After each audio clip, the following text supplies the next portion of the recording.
Hi everyone, welcome back to my channel. If you're new here, I'm Razia. I'm here to help you make better skincare choices. Subscribe for weekly uploads, hit the notification bell, and make sure you check me out on Instagram and TikTok as well. Today we're talking all about lips, and this was a suggestion from someone that follows me over on Instagram. They asked me if I had any recommendations for lip products. No one seems to talk about it a lot, so that's what we're going to be doing today. I'm going to be talking through my lip care routine. My lips have been such a troublesome area for me this past 6 months to a year, so I'm going to be talking a bit about that, my personal lip care routine, as well as some product recommendations and things to look out for when it comes to your overall lip care routine. Firstly, the skin that makes up our lip area is very different to the rest of our face and body skin. It's a lot thinner, like a lot thinner. The skin around our eyes is quite thin as well, and our lip skin is very thin as well. And that's why these areas tend to be the first areas that show signs of irritation, because they're just a lot thinner and they don't have the same resilience that our other skin has. Another key difference about our lips is that they don't have any sebaceous glands or pores the way the rest of our skin does. The rest of our skin is able to produce its own oils and keep itself moisturized with these sebaceous glands, and our lips just don't have that. And that's why even if you're someone that has very oily skin, you might still deal with very dry lips, because our lips just can't moisturize themselves. We have to give them the moisture. Especially now we're going into winter, a lot of us do tend to experience dryness and chapped lips during these colder months. So hopefully this video can help you combat that this winter. And that's why we're talking about lip care today. Let's get started. The first thing I want to address about lip care is something that's very trendy and I'm not a fan of, and that's exfoliating your lips. I'm sure we've all heard of those sugar lip scrubs by now, and I am not a fan of sugar scrubs or lip scrubs in general, like just across the board. First of all, physical exfoliation in general really isn't the most ideal thing to be doing. Like I mentioned before, our lips are very thin, and going in with a physical abrasive exfoliant maybe isn't the best idea. Some people take it a step further and get a whole toothbrush and are scrubbing their lips with a toothbrush. This can be very problematic because it's very abrasive, of course, and you're going to be taking a lot of skin layers off your already thin lips. And it's just unnecessary, in my opinion. With all that said, I think there is a time and a place for lip exfoliation, and it's a very circumstantial thing. And I think that's if you're dealing with very severely dry, chapped lips, to the extent where there's just so much buildup of dead, dry skin that the only thing you can do is exfoliate that skin off. This actually did happen to me. I think it was last winter or maybe the winter before that. We went to the snow. Obviously, it's very cold, very dry at the snow, and the moisturizer and the Vaseline that I was using wasn't enough. My lips became extremely dry. I'd never experienced anything like this before. I couldn't believe how dry and chapped they were, and nothing was helping. I had to do a little bit of a DIY situation as well, which is something I don't recommend, but I was pretty desperate. So I took some sugar and I took some honey, mixed it up, a lot more honey than sugar, I will say, and very gently exfoliated the area, and I let it sit. I let the honey sugar mask sit on my lips. Honey is a great ingredient. It's humectant, it's very hydrating, and it's also antibacterial, and it's not a horrible ingredient to put on your face at all. And because I didn't have a lot of sugar in there at all, it wasn't too abrasive, and I was being very gentle as well. I mean, the area was sore. I wasn't about to just go to town. It was very sore. And it helped. It really did help. My lips felt a lot better. A lot of the dry skin was off. And after that, I kept up my moisturizing Vaseline routine, and that really seemed to fix the situation. And that was the only time I'd use a sugar scrub, and I think that's the only time I will ever endorse both DIY and a sugar scrub. Anyway, that's enough about exfoliating. I'm not a fan. I'm not about to recommend any lip scrubs to you. If you do use them and they seem to be doing the job for you, I guess that's fine, but it's not something I'm gonna recommend. The next thing we're gonna talk about, and it's something I absolutely recommend, and that's using SPF lip products. We love to talk about sunscreen for the face and for the body, but we don't really talk about it for the lips. And it's really important that we're protecting our lips as well.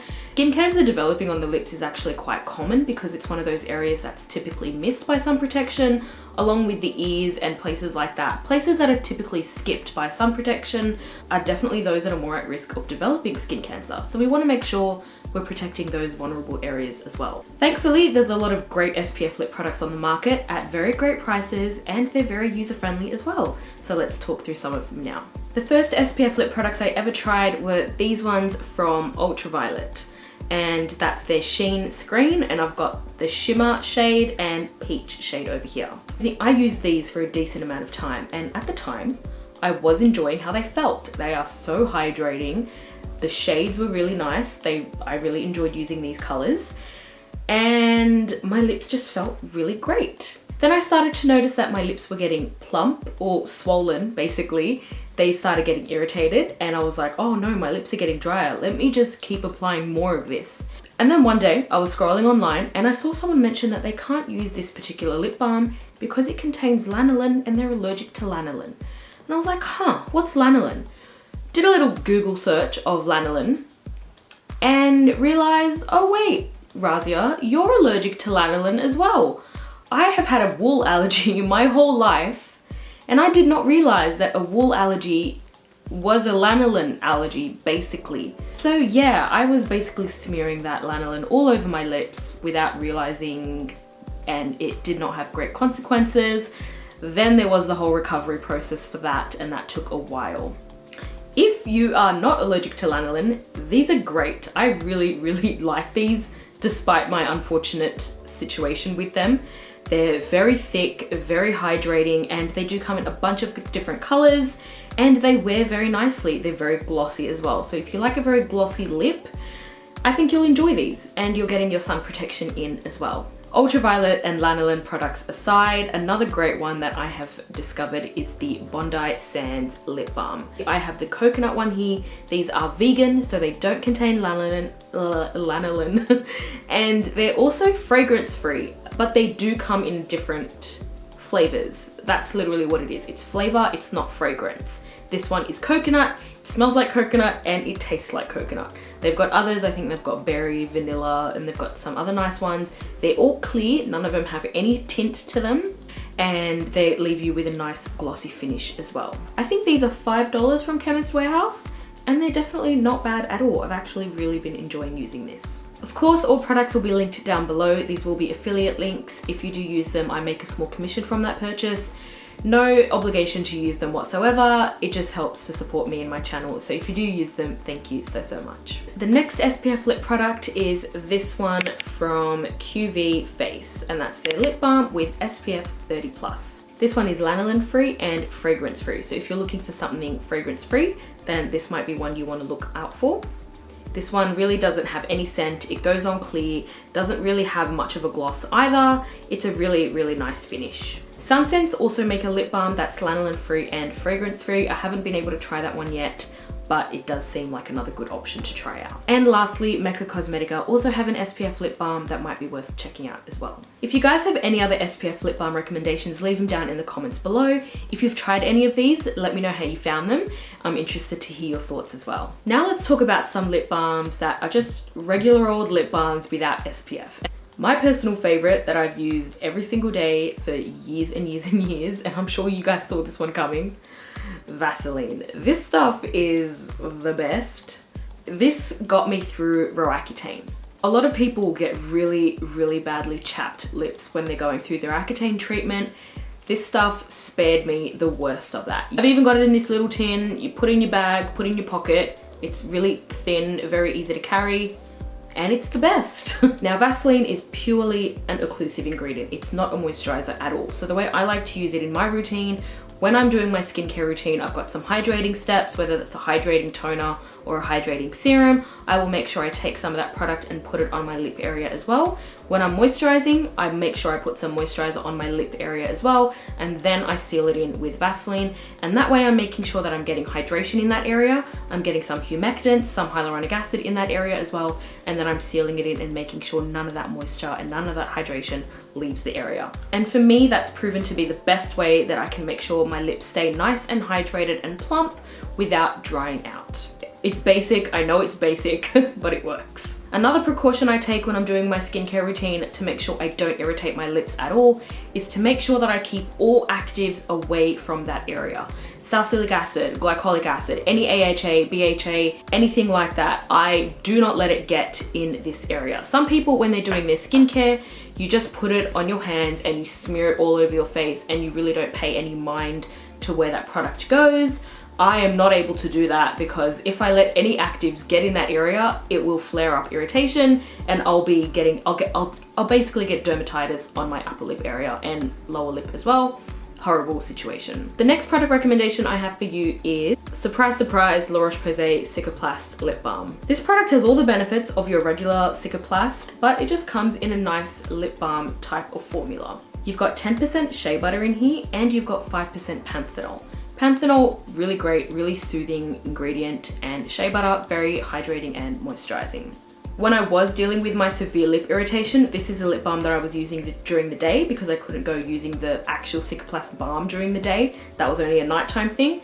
This one was really, really good during the day though. Full price, this one is $17, but check out Chemist Warehouse. They've always got different prices and different discounts on things, so you might be able to get it at a better price. I know my product recommendations are really boring and I don't have any fancy lip masks or lip scrubs to recommend. I just really haven't tried them. And after the lanolin incident and then after the dermatitis situation that I had a couple of months ago, I'm really wary of the products that I apply in my lip area because I just don't want to bring up any irritation like that ever again.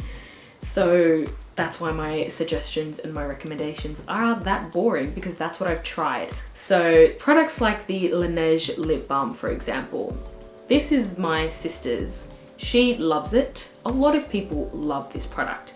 It doesn't really have any bad ingredients in there. It seems to work for a lot of people.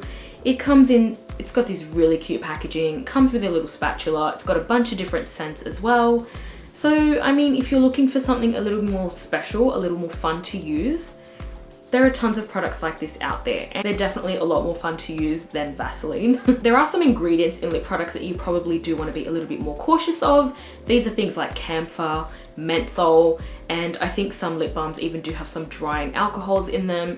So maybe those types of ingredients you want to be a little bit more on the lookout for and try and avoid them if you can. Things like camphor and menthol give that cooling and tingling sensation. It's supposed to make you think the product is doing something. It's irritating you, that's what it's doing.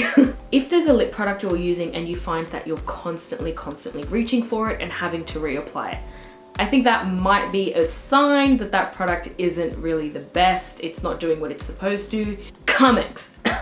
Sorry, just had to clear my throat there, sorry. Ideally, you shouldn't have to keep reaching for your lip product. You should be able to just apply it and it should just stay there and do its job. If you have to keep reaching and reapplying for this product, check the ingredients. You might find some camphor and menthol in there and it might be worth switching up to something else. Alright, so that's all I have for you for this one. Those are my tips and recommendations for lip products and your lip care routine. I hope you found this video useful. Make sure you leave me a like down below if you did.